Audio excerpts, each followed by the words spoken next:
"I'm embarrassed to introduce you to my family," she confessed before the breakup, "so I quietly started over in a new city.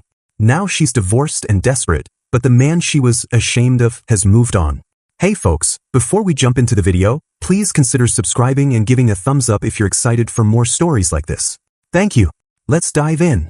Monica and I met through mutual friends at a Phoenix house party 4 years ago, and for the first year, everything felt perfect. I was working as a bank supervisor, nothing glamorous but steady income and genuine growth potential, while she was pursuing her master's degree in psychology at ASU. We'd spend weekends hiking Camelback Mountain, trying new restaurants in Old Town Scottsdale, and talking about building something real together. I thought we wanted the same things: a solid relationship based on trust, shared values, and genuine partnership. What I didn't realize was that Monica came from a completely different world, one where your worth was measured by your last name, your college pedigree, and whether you knew the difference between a sommelier and a regular wine waiter. Her family lived in Boston's Back Bay, the kind of neighborhood where parking spots cost more than most people's rent. Her father was a federal judge, her mother sat on 3 different charity boards, and her siblings were all following the family tradition of prestigious careers. Her older brother David was a surgeon at Mass General, and her sister Catherine was a corporate attorney at some white shoe firm. They operated in social circles where everyone had summer houses, winter houses, and opinions about which country clubs had gone downhill since accepting new money members. The first red flag should have been how she talked about introducing me to her family. "My parents can be pretty difficult," she'd say whenever the subject came up. "They have strong opinions about everything. Maybe we should wait until things are more serious." 4 years in, we were living together, but somehow we were never serious enough for me to meet her parents. Meanwhile, I'd introduced her to my family after 6 months, and she charmed everyone at Sunday dinners and barbecues, though I noticed she never talked about those visits when her college friends called. The criticism started slowly, almost like gentle suggestions. "Maybe you could try shopping somewhere other than Target," she said one day, eyeing my polo shirt. "There's nothing wrong with Target," I replied.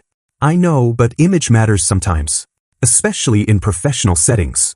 Professional settings where I was already earning promotions and respect from colleagues who cared more about work ethic than designer labels, but I started shopping at slightly more expensive stores anyway, thinking she was trying to help me advance my career.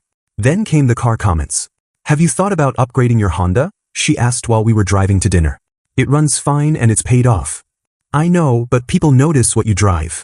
It says something about your priorities." My priorities were financial stability and practical decisions, but apparently those weren't the right priorities for someone dating into Boston aristocracy. The grammar corrections were the worst part. She'd interrupt conversations to gently correct my pronunciation or suggest alternative words that sounded more educated. "Actually, it's regardless, not irregardless," she'd say in front of her friends, smiling like she was being helpful instead of humiliating. Her college friend Veronica was the worst influence. Rich girl from Connecticut who'd never worked a day in her life but had strong opinions about everyone else's choices. During video calls, I'd hear Veronica making comments in the background, "Girl, you're still with the bank guy?" I thought that was just a phase. Monica would laugh and change the subject, but I noticed she never defended me or corrected Veronica's dismissive tone. The family gatherings started happening without me. Birthday dinners, holiday celebrations, even casual barbecues that she'd mention casually after the fact. "Oh, we had dinner at my parents' last night," she'd say like it was no big deal. How come I wasn't invited? It was just family stuff. Super boring political talk. You would have hated it. But her Instagram stories told a different version, showing elaborate family dinners with extended relatives, family friends, and people who looked exactly like what central casting would order for wealthy Boston socialites. Everyone laughing, toasting, looking like they belonged in a Ralph Lauren advertisement while I was home watching Netflix, thinking my girlfriend was studying for exams. The worst part was watching her personality change around her family and college friends. On the phone with them, she'd use this different voice, dropping references to art galleries, wine regions, and cultural events we'd never discussed. She'd mention restaurants we'd never been to and activities we'd never done, creating this alternate version of her life where I apparently didn't exist. Who was that? I'd ask after particularly long conversations with her sister. Just catching up on family drama. Catherine's dating some hedge fund guy now. Her family loves him. Always someone else's family loving someone else, never her family having any interest in meeting me. The breaking point came when I discovered Monica had attended her cousin's engagement party without even mentioning it was happening.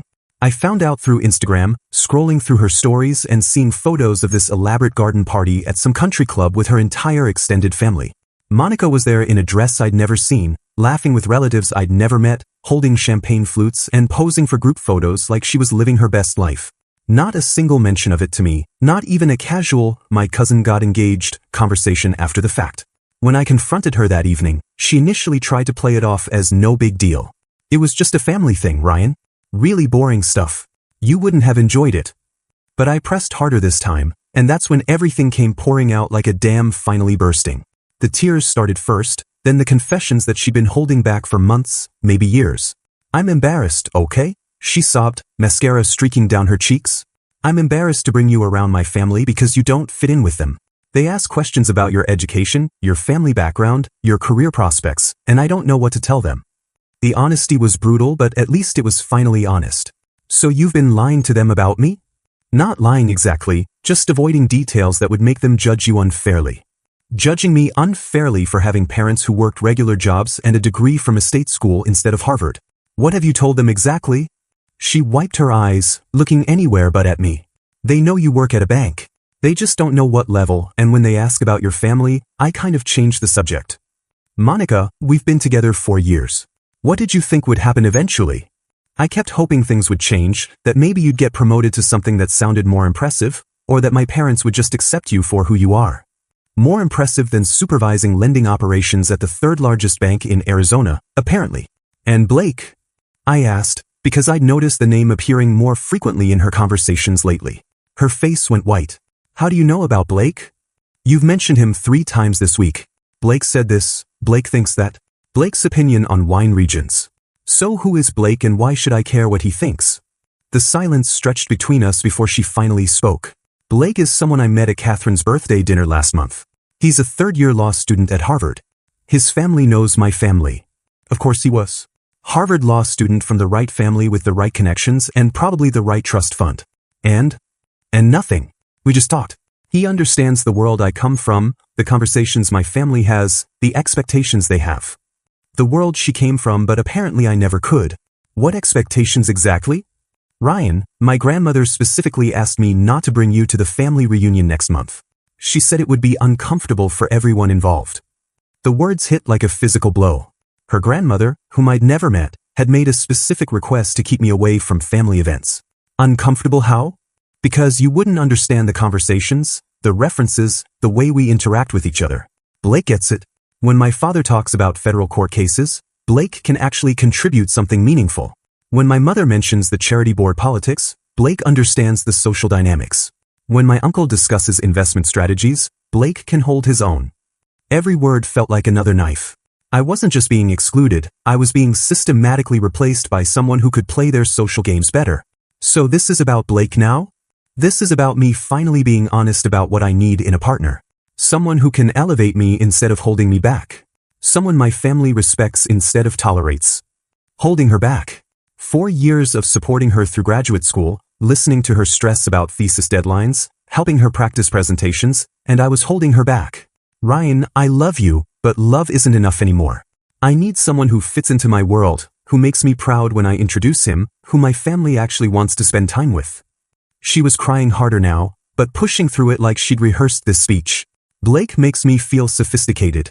When we talk, I feel like the educated, cultured woman my family raised me to be. With you, I feel like I'm pretending to be someone simpler than I actually am." The cruelest part was how she made it sound like she was doing me a favor by being honest. Like breaking my heart was some kind of gift I should appreciate. I can't keep being ashamed of my relationship, Ryan. It's not fair to either of us. So what happens now? I think we both know what happens now. You deserve someone who isn't embarrassed by you, and I deserve someone who makes me feel proud instead of apologetic. The clinical way she delivered that final blow showed me exactly who I'd been dating for 4 years. Not someone who loved me despite our differences, but someone who'd been tolerating me while waiting for something better to come along. I didn't beg, didn't argue, didn't try to convince her that 4 years should count for something. Instead, I walked to our shared closet and started packing my clothes methodically, the same way I'd organize loan applications at work. "What are you doing?" Monica asked, panic creeping into her voice as she watched me fold shirts into boxes. "I'm giving you what you want," I said calmly. "If you're embarrassed by me, then you should find someone who makes you proud instead of apologetic." She followed me around the apartment as I gathered my belongings, suddenly switching tactics. "Ryan, we don't have to break up. Maybe we could just take some time to figure things out. Time to figure out what? You've already figured out that I'm not good enough for your family. That I don't fit into your world. That Blake is everything I'm not. I loaded my car with 3 years of shared memories reduced to cardboard boxes and drove straight to my sister Jenny's house in Tucson. She took one look at my face and made up the guest bedroom without asking questions. 2 days later, while Monica was probably explaining to her family why the embarrassing boyfriend was finally gone, I was on the phone with my bank's HR department. "Ryan, we've actually been hoping you'd consider a transfer," my regional manager said. "We've got a branch manager position opening in Sacramento. Significant salary bump, full management responsibilities. Interested?" Within 2 weeks, I was living in California with a $20,000 raise and my own team to supervise. Turned out, removing the constant stress of feeling inadequate was exactly what my career needed. I threw myself into the work with energy I'd forgotten I had, implementing new customer service protocols that increased client satisfaction by 30% in my first quarter. My regional director started calling me his problem solver, and suddenly I was being invited to strategy meetings where my opinions actually mattered, leading to my promotion to regional supervisor within 18 months. Sacramento felt like breathing after years of holding my breath. I enrolled in evening business classes at UC Davis, started rock climbing at a local gym, and joined a hiking group that actually appreciated my knowledge of Arizona trails. For the first time since college, I felt like I was becoming the person I was supposed to be instead of shrinking myself to fit someone else's comfort zone. That's where I met Nina. She was belaying for a friend at the climbing gym when I noticed her giving perfect technical advice to a struggling beginner. Turns out she was a veterinarian, had just moved to Sacramento for a job at the region's largest animal hospital. Smart, funny, confident without being pretentious, and when I mentioned I was from Arizona, she got excited about comparing desert hiking stories instead of asking what my parents did for a living. "Most people think the desert's boring," she said over coffee after our first climb together. "They don't understand how much life exists in places that look empty." She was talking about landscapes, but it felt like she was describing me too. Meanwhile, social media kept me updated on Monica's fairy tale ending whether I wanted to see it or not. The engagement announcement came 8 months after I left, professional photos at some vineyard with Blake in a perfectly tailored suit and Monica beaming like she'd won the lottery. The wedding was everything she dreamed of, elaborate Boston ceremony that made the society pages, complete with horse-drawn carriages, a string quartet, and probably more money spent on flowers than I made in 6 months.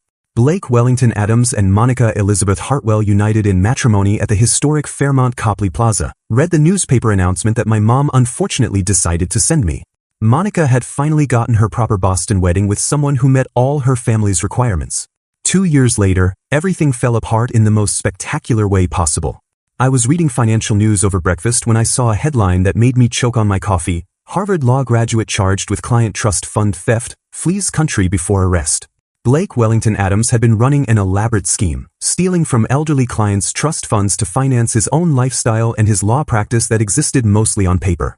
The FBI estimated he'd embezzled over $2 million before disappearing, probably to some non-extradition country with accounts full of stolen money. The scandal was massive, front-page news in Boston with details about how Blake had used his family connections and Harvard credentials to gain clients' trust before systematically robbing them blind. Monica's name appeared in every article as his wife, the woman who'd benefited from the stolen funds without apparently knowing their source. Her perfect marriage to her sophisticated, cultured, family-approved husband had turned into a public humiliation that destroyed everything she'd spent years trying to build. The family that had embraced Blake as their ideal son-in-law suddenly found themselves associated with federal crimes and elderly abuse, and from what I heard through mutual friends, they distanced themselves from Monica faster than stock prices falling during a market crash. Monica's perfect life collapsed completely. She lost her graduate school funding when the university discovered she'd been living off stolen money, her degree program terminated, and her social circle evaporated overnight. The Boston elite who'd welcomed her as Blake's wife suddenly treated her like radioactive waste, and she moved back to Phoenix alone, taking a retail job at Nordstrom to pay the legal bills Blake had left behind. Meanwhile, I was presenting at a regional banking conference in Las Vegas, discussing growth strategies that had made my branch the most profitable in Northern California. Nina was there supporting me, proud to watch me speak to an audience of industry professionals who respected my insights about market expansion and customer retention. We were celebrating with my colleagues afterward when I heard a familiar voice behind me. "Ryan? Ryan, is that really you?" I turned around to find Monica standing there looking like a completely different person. Gone was the confident woman who'd been embarrassed by my background. This version looked hollow, desperate, wearing a dress that hung loose like she'd lost significant weight from stress. "Monica, what are you doing here? I've been trying to find you for months. Your sister wouldn't give me your number, your old workplace said you transferred, and your parents." She trailed off, probably remembering how she treated my family. "I even went to their house, but your dad told me you'd moved on and I should do the same." "Good for my dad. How did you find me here?" "I saw the conference posting online about your presentation. Regional Supervisor Ryan Matthews discussing innovative banking strategies. I couldn't believe it was you." She was staring at me like I was some exotic species she'd never seen before. Professional success apparently looked good on me. "Ryan, I need to talk to you privately. It's really important." Nina appeared beside me then, sliding her arm through mine naturally. "Hey, how'd the networking go?" she asked, then noticed Monica's desperate expression. "Oh, sorry, I didn't mean to interrupt." "Nina, this is Monica, someone from my past," I said, watching Monica's face process that introduction. Someone from my past, not my ex-girlfriend, not someone who'd mattered, just a former acquaintance. "Monica, this is Nina, my girlfriend." Monica's composure cracked visibly. "Your girlfriend? How long have you been together?" "About 1.5 years," Nina answered warmly, completely unaware of the historical tension. "Ryan's told me so much about Phoenix. We're actually planning to visit his family next month." The contrast wasn't lost on any of us. Nina was excited to meet my family while Monica had spent 4 years avoiding the same introduction. "Could we please talk privately?"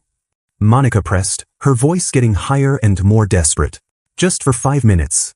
There are things you don't understand about what happened with Blake, about why I made the choices I made." "I understand perfectly," I said calmly.